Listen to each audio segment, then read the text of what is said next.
Las siguientes empresas acompañan a Federico Galeano Estigarribia en Líderes. Banco GNB. Más beneficios, más conectados. Midas Electrodomésticos.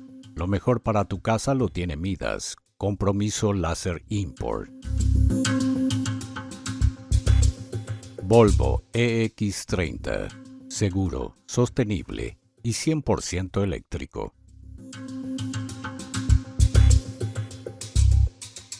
Gondwana. Más que agua, una joya.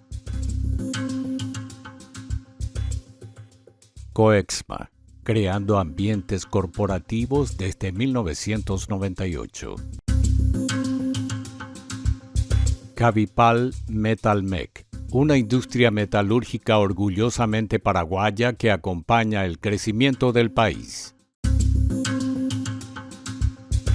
Colque. Enjoy Experience. Napo. Conquista tu hogar.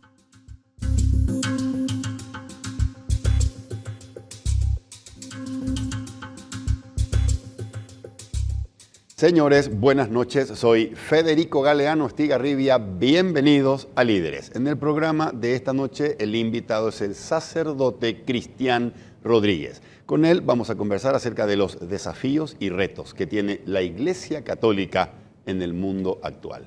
Luego de la presentación de nuestros auspiciantes, conversamos con el padre Cristian Rodríguez aquí en Líderes, desde los estudios de Unicanal.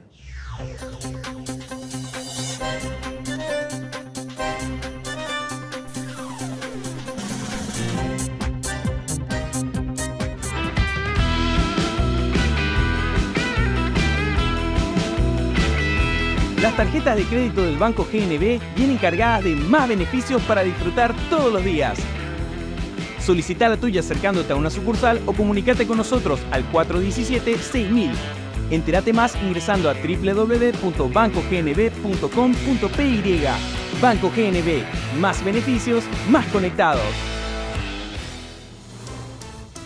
Tengo una noticia que darte y tiene que ver con una marca de lujo, Volvo.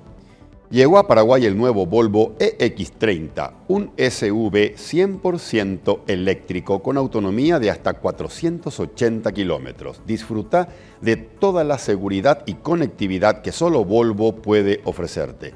Encontrá tu Volvo EX30 en cuotas desde $360 o al contado desde $36.990 con la financiación propia del Grupo Garden. Incluye un cargador para tu casa. Volvo EX30, seguro, sostenible y 100% eléctrico.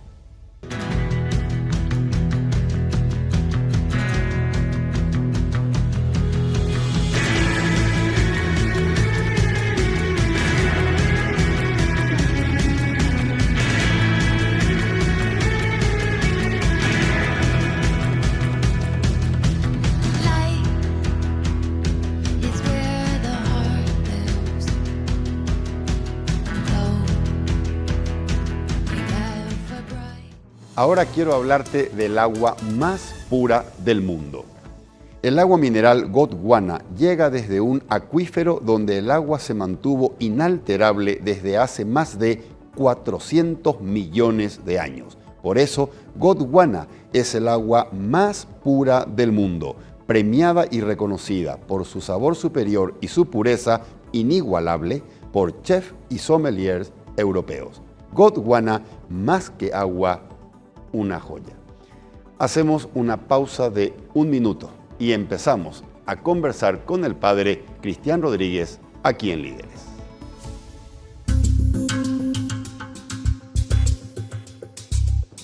Ya estamos en compañía del padre Cristian Rodríguez. Padre, muy buenas noches. Gracias por aceptar la invitación y acompañarme en esta mesa de líderes. Muchísimas gracias a vos por invitarme, Federico. Realmente una gran alegría y espero que lo que se dé en esta conversación sea para bien y sea provechoso. Muchas gracias. Padre, ¿quién es el padre Cristian Rodríguez ¿De dónde es usted y qué está haciendo en Paraguay? Bueno, soy argentino, soy de Tucumán, del norte de Argentina. Soy sacerdote de Schoenstatt y por Schoenstatt estoy acá en Paraguay desde 31 de enero del 2021. Para mí ha sido una gran sorpresa cuando me pidieron venir acá, una gran alegría. Así que bueno, también muy agradecido en ese sentido y nada, me toca trabajar acá. Soy el quinto de 9 hermanos, 8 vivos. 9 hermanos. 9 hermanos, 8 estamos vivos y uno, Federico, nos acompaña desde el cielo. Y bueno, mis papás, qué sé yo, mi papá Adolfo y mi mamá Mercedes, también siempre están ahí muy presentes. ¿Cuántos años, padre? 36 años. 36 años. El próximo 31 de enero se cumplen 4 años Desde que estoy en Paraguay. de que está en Paraguay. Así es. Dígame, ¿cuáles son sus impresiones respecto a el catolicismo que usted ve aquí en Paraguay? Me encanta. Creo que eso es lo primero. Es desconcertante, en el sentido que es tan lindo ver la fe de la gente, la búsqueda de Dios que tiene Paraguay. Me tocó estar en otros países estudiando también y los contrastes son como fuertes, ¿no? Y también se respira distinto cuando hay un país que cree en Dios, que busca a Dios. Se nota en el aire. Así que bueno. Somos un país muy católico, muy creyente. Muy creyente, un país religioso. Tiene una religiosidad muy fuerte. No diría solo católico, pero tiene una religiosidad muy marcada en sus raíces. Y eso es muy lindo. Correcto, correcto. Padre, hace una semana atrás, sentado en esa misma silla, estaba un invitado, un periodista muy conocido, importante en nuestro medio, él se llama Carlos Martini, y él me hizo un comentario fuerte e interesante. Me decía, coincido con el filósofo y pensador francés Albert Camus cuando se refiere al mundo como un lugar repugnante. Le pregunté por qué y me dijo, ¿no te parece repugnante un mundo donde se invierten miles de millones de dólares en armas mientras hay niños que mueren porque no tienen nada que comer? Yo le pregunto, padre, si en este mundo actual, donde aparentemente despreciamos la vida humana, con guerras, con aborto legal, coincide con Carlos Martini y estamos en un mundo repugnante y deshumano. Bien. No sé quién soy para... Albert Camus es como uno de los grandes filósofos. No comparto la mirada, no comparto esa mirada tan negativa y tan pesimista de la humanidad, porque no es con la humanidad que a mí me toca compartir, no son las personas con las que yo comparto y vivo, no me transmiten eso de la humanidad. Yo creo que uno de los grandes desafíos que tenemos como personas es tratar de ver nuestra historia de vida, nuestra realidad desde una mirada positiva, ¿no? Porque esa mirada, desde que este periodista que usted está citando, es una mirada donde sí es verdad que se invierten millones de dólares en armas y es verdad que hay un montón de gente que se muere de hambre, por supuesto que sí es verdad. Es verdad que hay papás que trabajan 12 horas para dar de comer a sus hijos, es verdad. Es verdad que hay gente que está dispuesta a morir por Dios, es verdad. Es verdad que se produce un montón de medicamentos para el bien, es verdad. Es verdad que hay países que se paralizan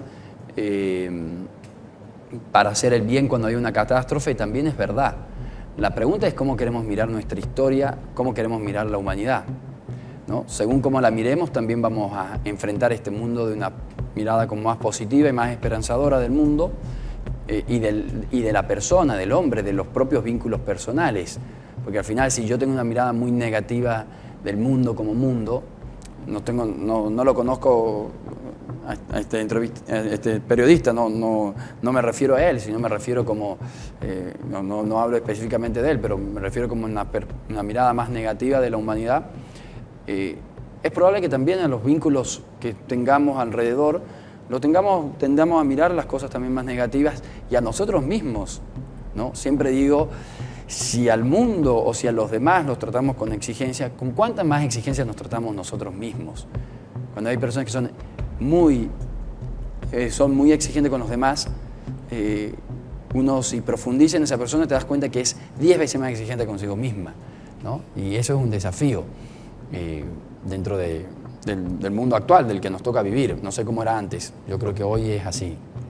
Ok, usted dice, a mí la gente con la que yo todos los días trato no me transmite esa visión sombría del mundo. Es una crítica entonces lo suyo a los medios de comunicación, que no transmitimos la realidad que también tiene matices positivos y principalmente bombardeamos con noticias deprimentes.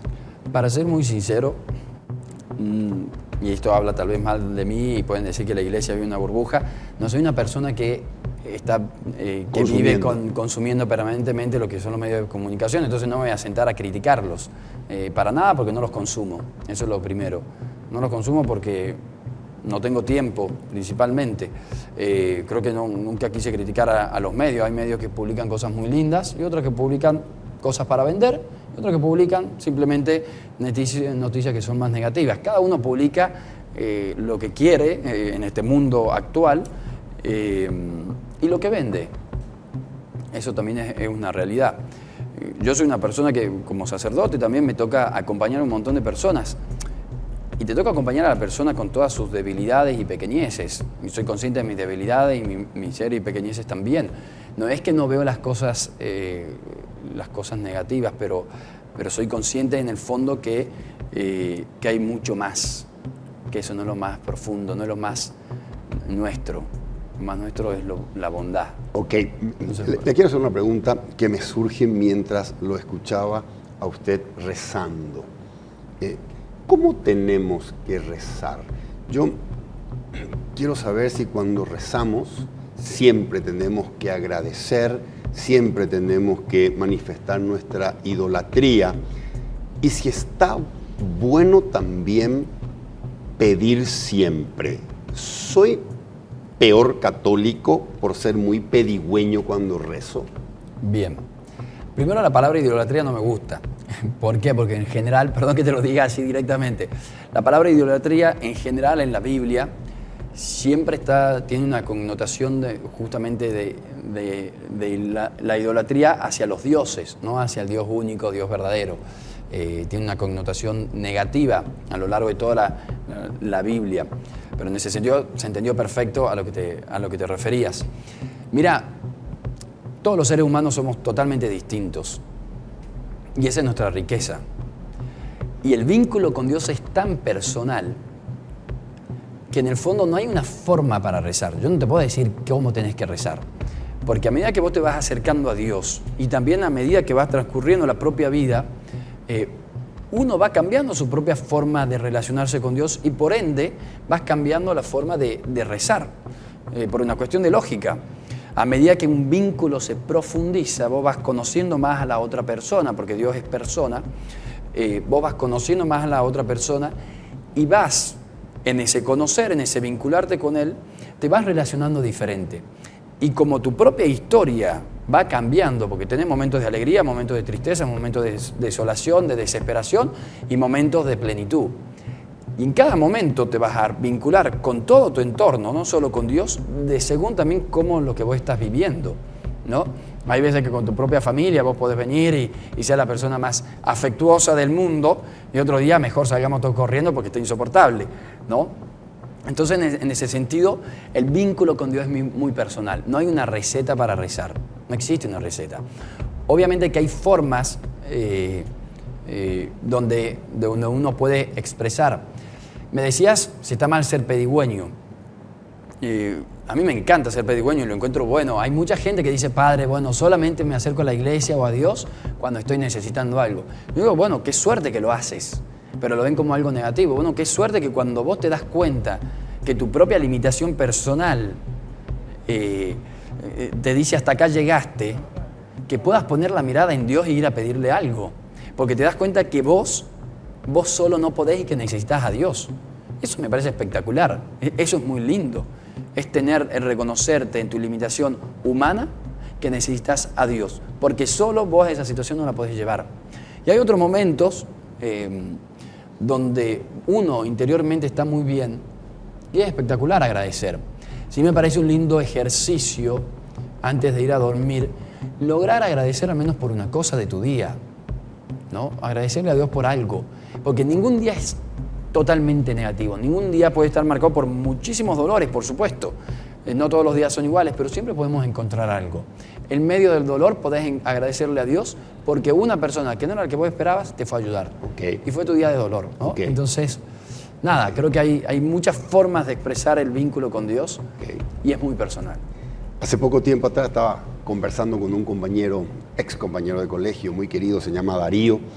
Estábamos compartiendo una cena y yo le decía, deséame suerte, mañana tengo una reunión de trabajo y espero que me salga bien. Y me dice, te deseo toda la suerte del mundo.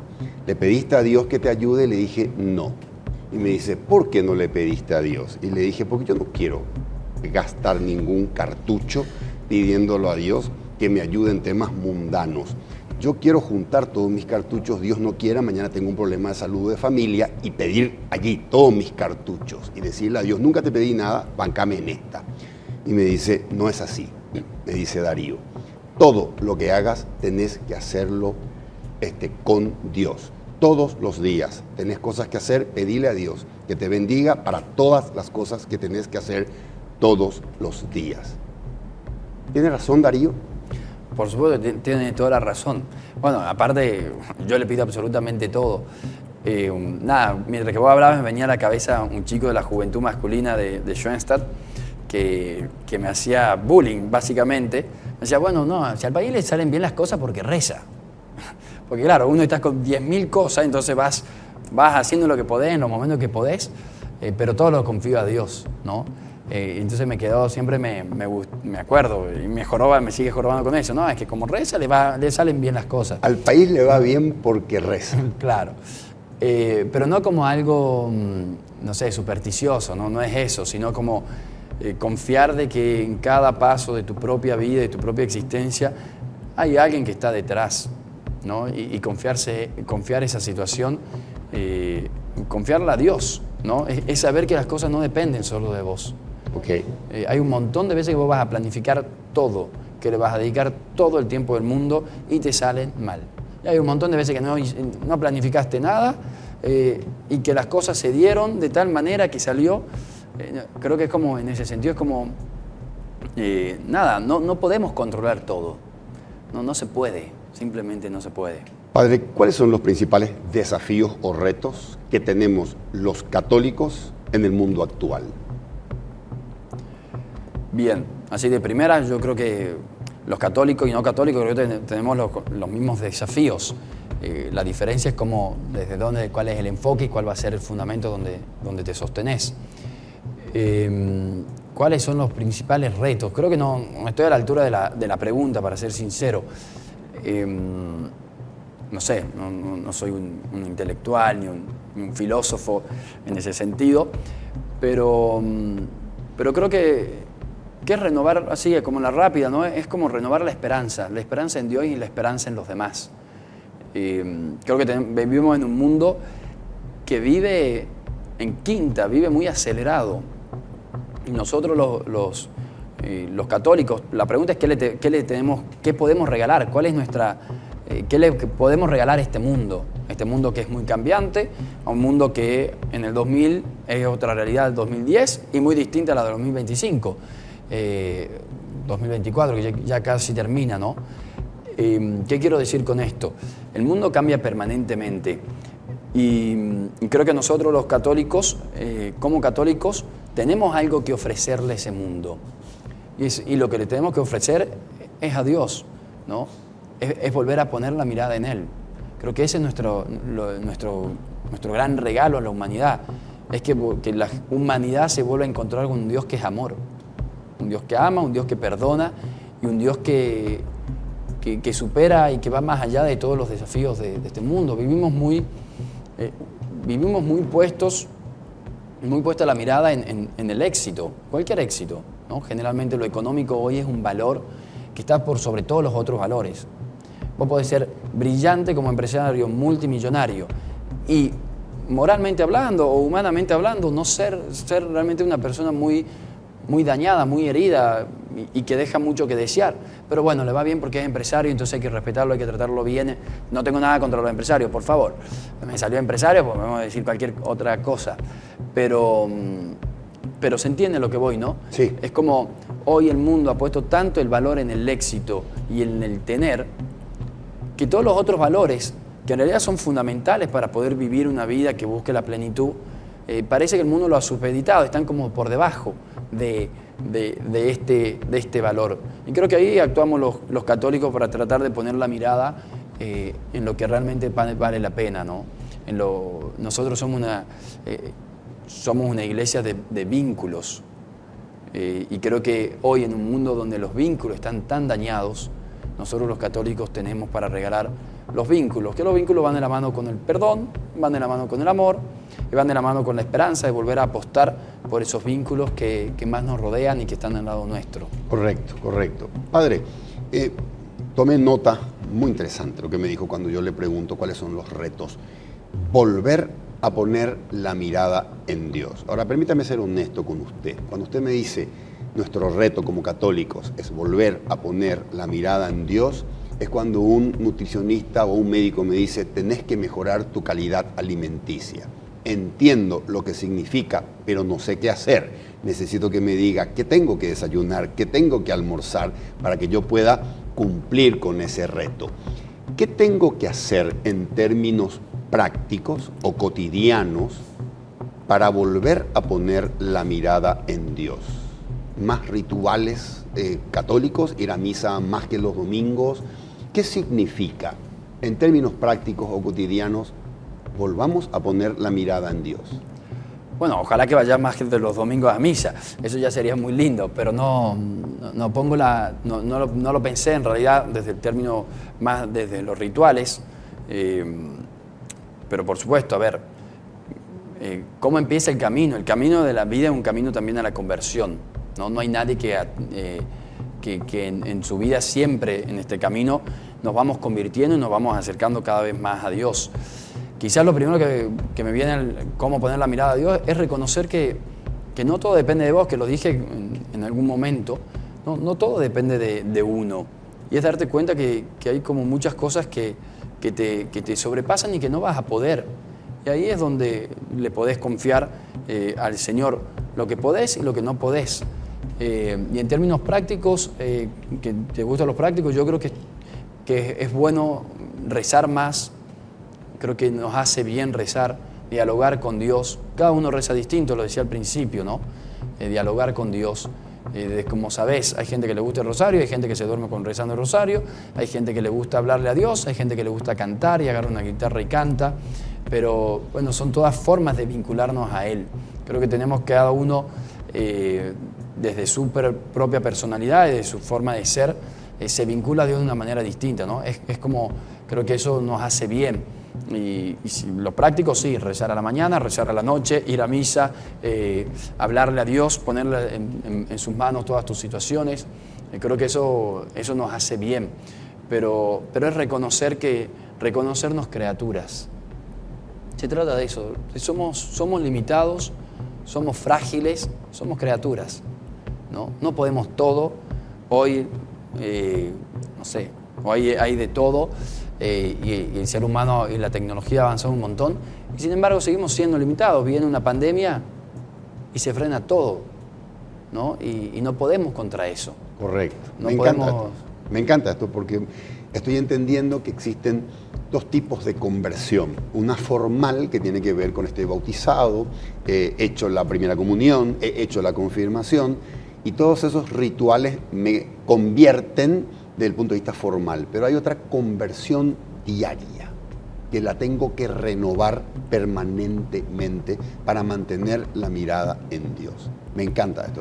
Yo agregaría ahí conversión diaria, sí, puede ser, pero también creo que en la vida uno hay momentos de conversión en la vida, hay situaciones que te vuelven a descolocar, que te vuelven a preguntar a dónde voy, hacia dónde voy, qué es lo que pasa si sigue mi vida así. Todas esas preguntas interiores creo que son también momentos de conversión. ¿no? Y hay momentos específicos que uno se los acuerda bien, donde vos decís hasta aquí, y te volvés a acercar y volvés a acercarte a Dios de una manera nueva, de una manera distinta. Es el mismo Dios, pero tu concepción, tu percepción, tu vinculación con Él ha cambiado, porque hay algo que cambió en vos, ¿no? Eso. Padre, ¿es pecado ser ateo? ¿Van al infierno quienes no creen en Dios? Bien.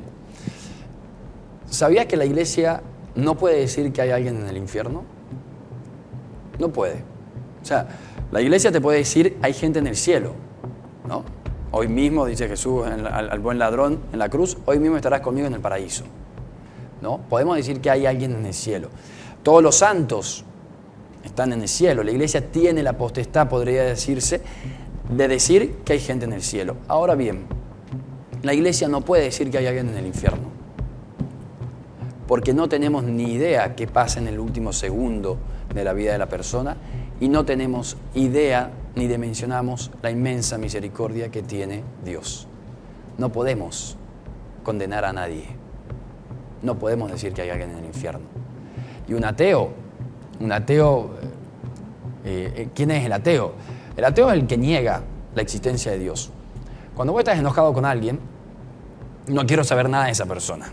No quiero saber nada. No sé, te enojas con tu papá, con tu mamá, con tu mujer en tu caso, con tus hijos, y lo tenés todo el día presente. No querés saber nada.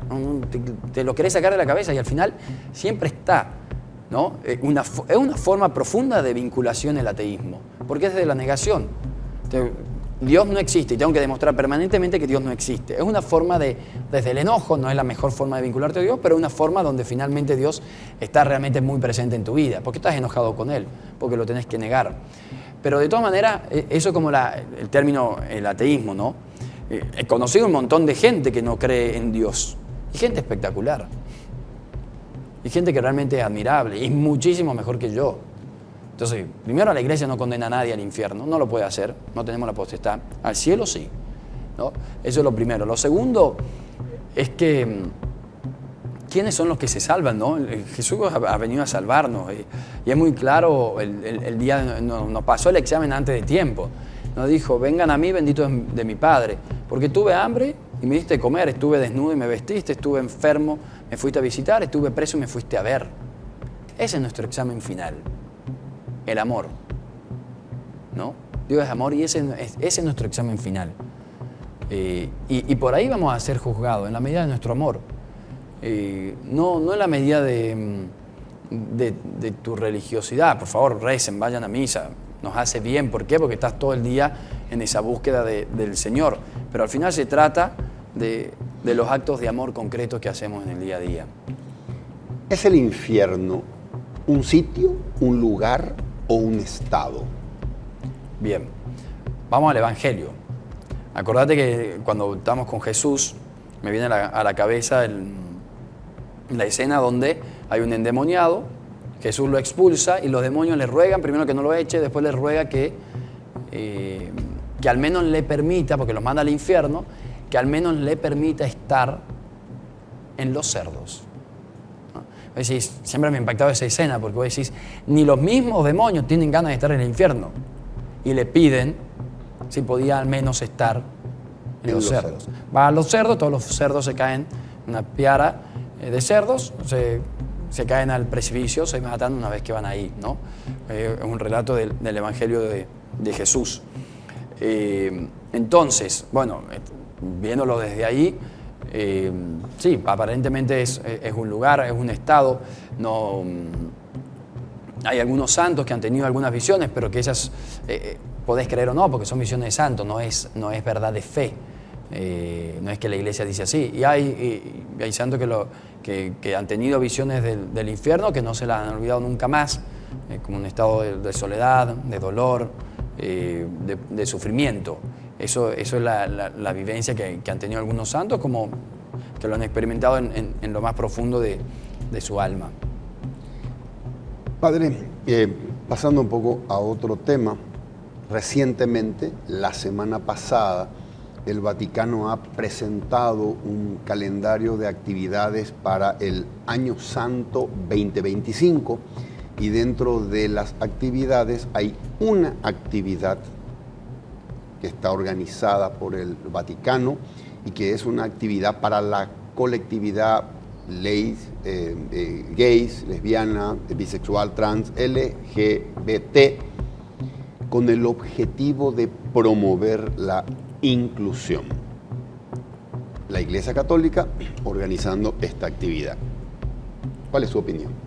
Bien, creo que en este tema, que es un tema, me encanta la palabra no sé, ¿no? Porque creo que es real. No vamos a decir la iglesia, porque acá siempre tenemos el periodo de decir la iglesia. Acordate que la iglesia está inserta en una sociedad y en una cultura. Y nosotros somos iglesia, pero dentro de nuestra propia historia. Por eso la iglesia a lo largo de todos los siglos ha ido respondiendo distinto, porque el entorno cultural va cambiando, ¿no? O sea, la sociedad ha cambiado, no ha cambiado la iglesia, o sea, también ha cambiado la iglesia, se va siempre ayornando, ¿no? Se deja influenciar por el Espíritu Santo y tratando de ser respuesta en todos los momentos. Pero si vos en el 2000 hablabas de la homosexualidad, es muy distinto cómo se ve y la inserción, podríamos decir, que tienen hoy los homosexuales en la sociedad, que en el año 2000 o que en el año 90. Es muy diferente, ¿no? Yo lo voy a poner como un ejemplo claro.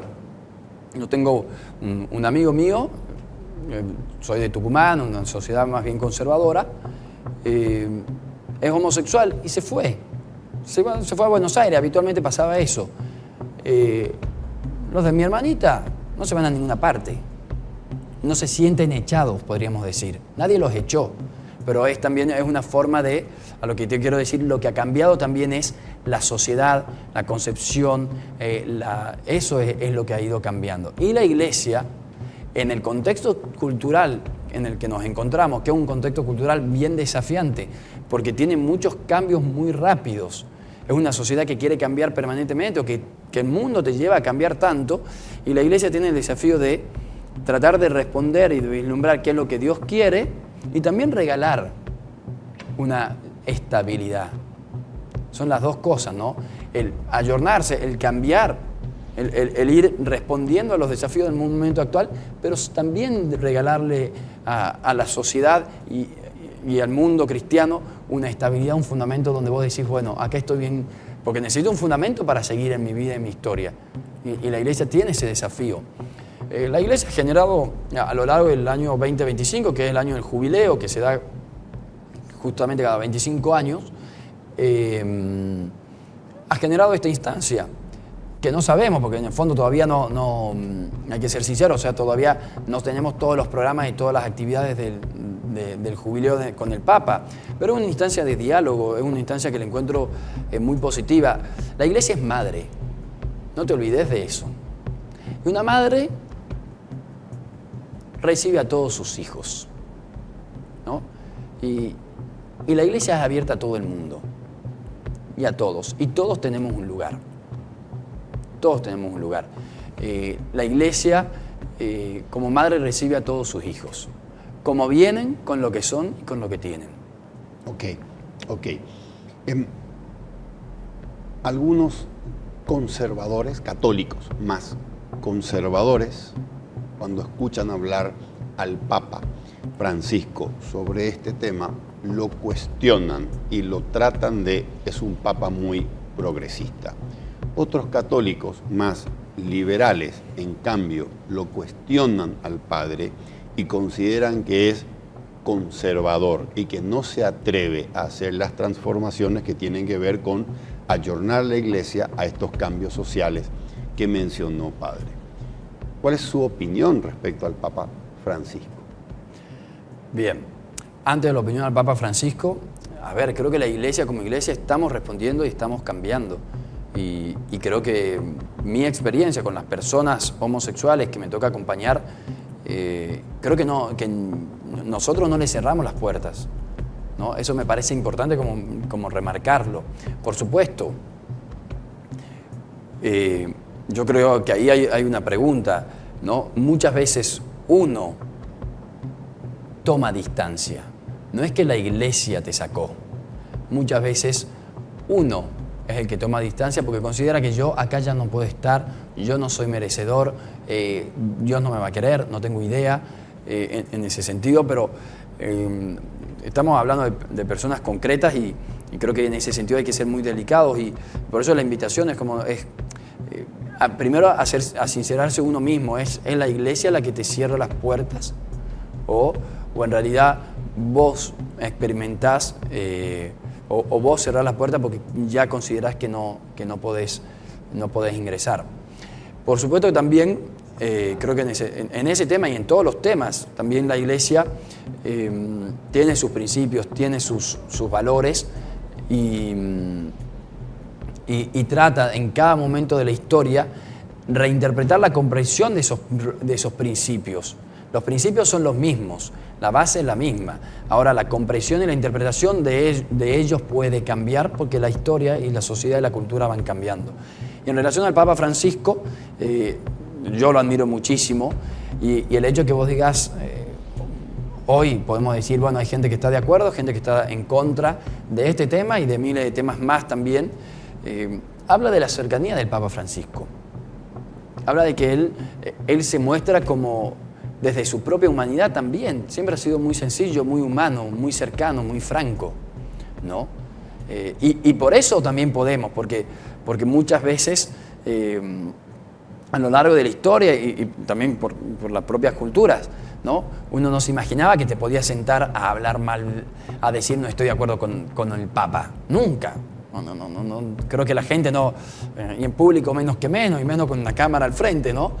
En ese sentido creo que ya habla bien y habla muy bien de él, de su sencillez, de su reconocerse pequeño, humano, y que él mismo lo transmite.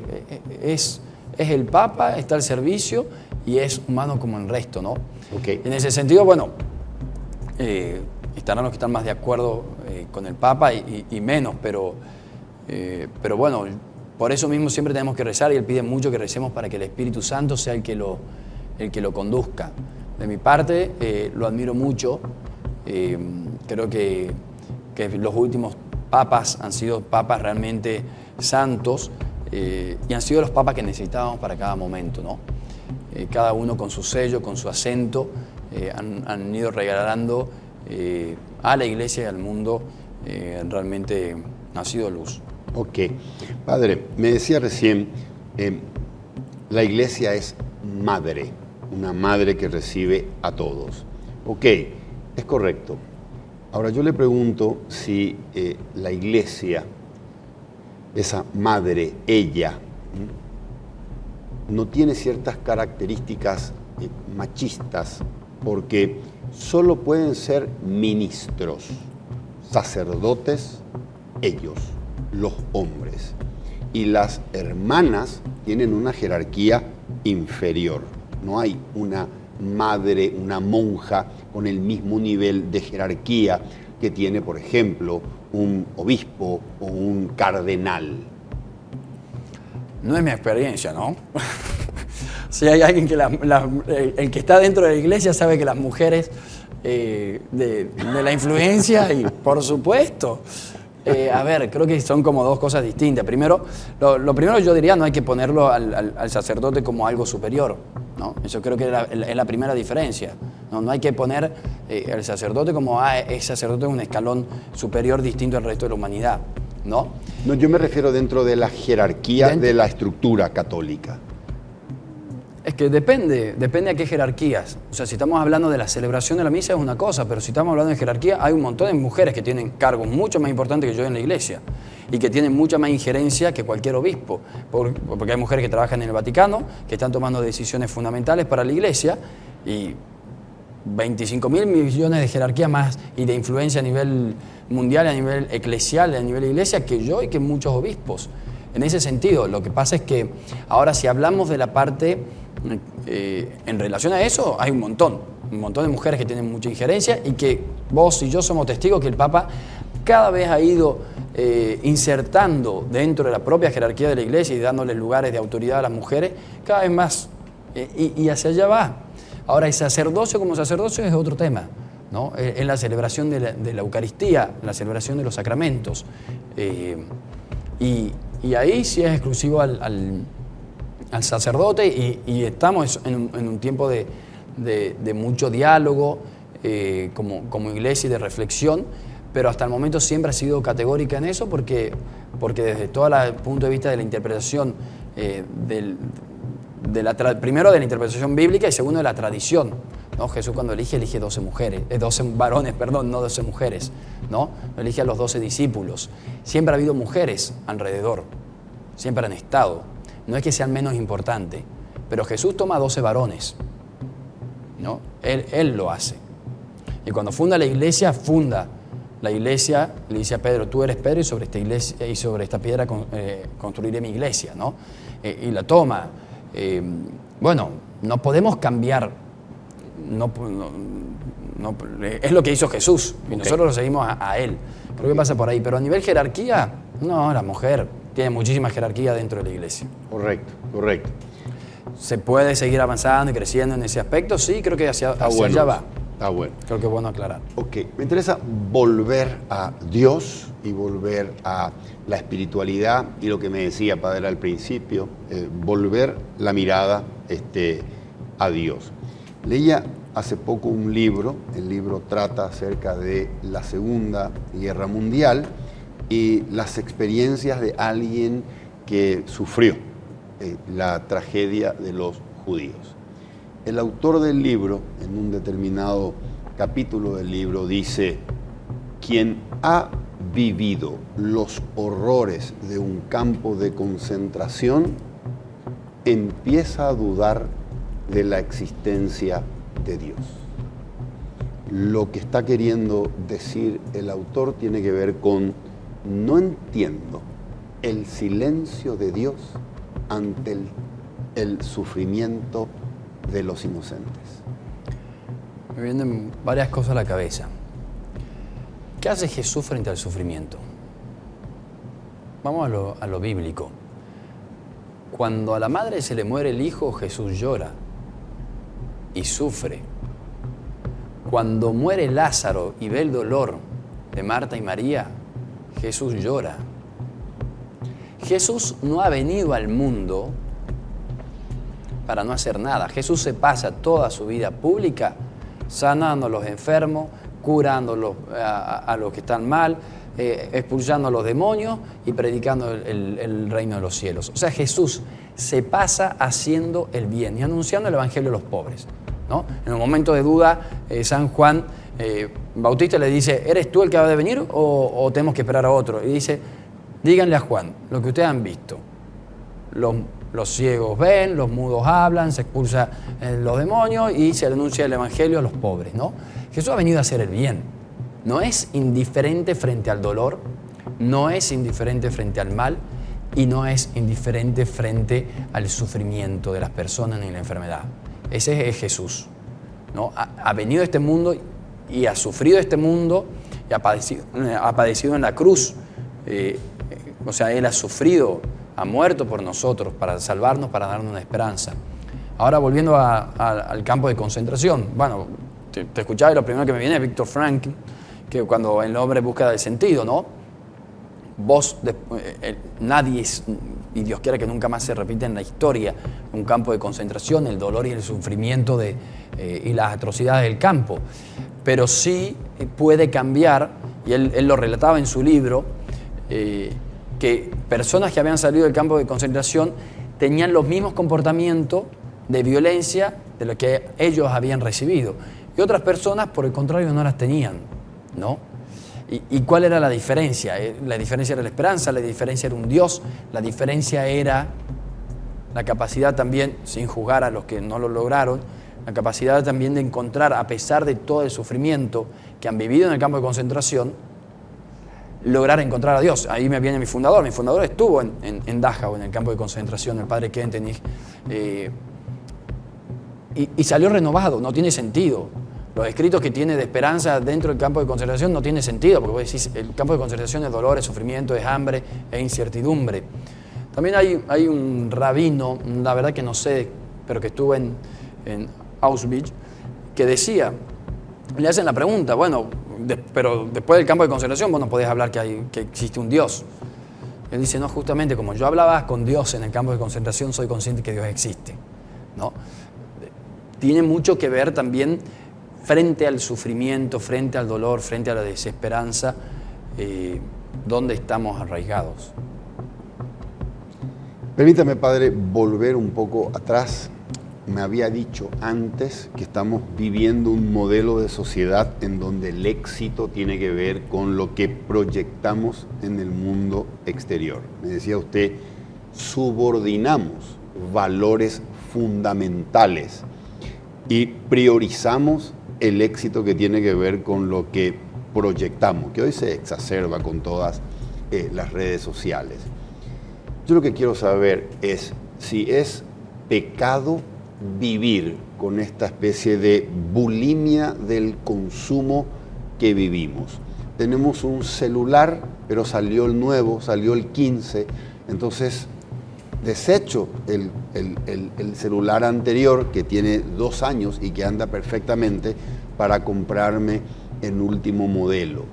Tenemos un auto que anda perfectamente, que es modelo 2020, pero ahora está el 2025, mi vecino tiene uno 2024, yo le voy a ganar, entonces desecho el 2020 para traer el 2025.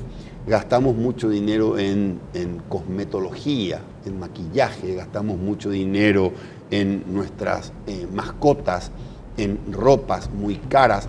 ¿Es ese consumismo pecado? ¿Tengo que confesarme si soy una persona que tiene esta bulimia de consumo? ¿Vomito lo que ya consumí para seguir consumiendo más? Bien.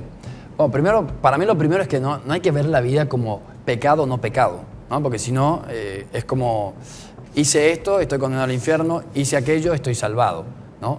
Y me voy a confesar y ya estoy de vuelta en el cielo. Porque creo que ningún vínculo funciona así. Si vamos a los vínculos familiares, a los papás, vos te peleás con tus papás, estoy hablando del pecado concretamente, antes de responderte a la pregunta, y vos sabés que podés volver a tu casa. Por más que el chico de 15 años sabe, tú tenés hijos. Sí, tengo 3. ¿Cuántos años tiene el más grande? 22. ¿Ya tenés algún adolescente todavía o no? 18. El que se pelea seguramente con su papá sabe que puede volver y que vuelve a confiar en vos y en su mamá y confía que vos no le vas a quitar el amor. Entonces creo que la mirada de esto en relación al pecado, sí, como una mirada como más, casi que no me viene a decir como negativa o cielo, infierno, está bien o está mal, creo que también hay que saber cómo mirar la vida de una manera como más amplia.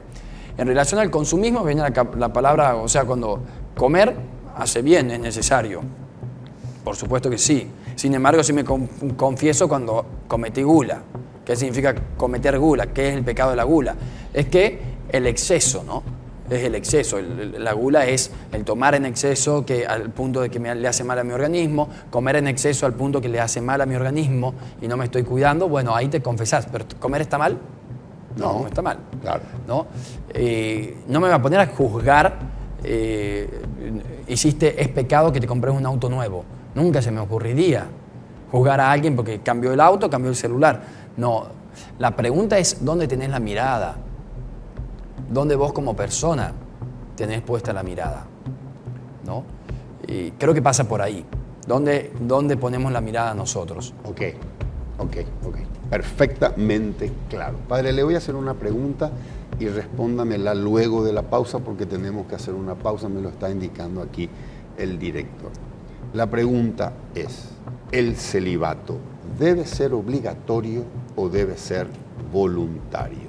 Respóndame luego de la pausa. Vamos a hacer una pausa, permítanme antes leerles una muy buena noticia que tiene que ver con el Banco GNB. La Navidad se disfruta todos los días de diciembre con el Banco GNB. Todas las tarjetas Mastercard del Banco GNB permiten que vivas la Navidad todos los días de diciembre con hasta 30% de reintegro en las principales tiendas de moda, electrodomésticos, viajes, supermercados, locales de gastronomía y muchos rubros más. Aprovechad todos estos beneficios del 1 al 31 de diciembre. Ingresá a www.gnb.cl www.bancognb.com.py o solicita tu tarjeta al 021-417-6000. Viví la Navidad todos los días con el Banco GNB. Hacemos una pausa de 2 minutos y regresamos para cerrar el programa con el padre Cristian Rodríguez.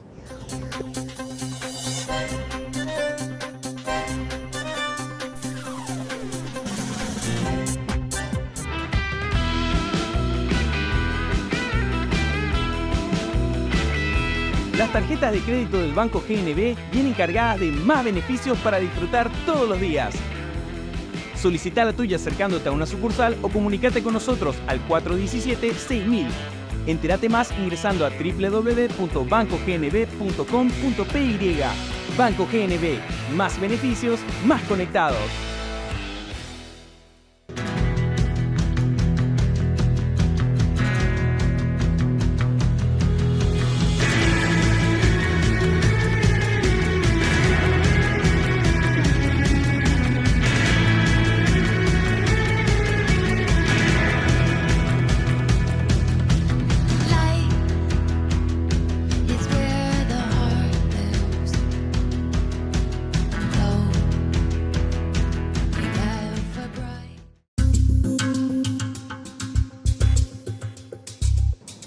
Seguimos con el padre Cristian Rodríguez.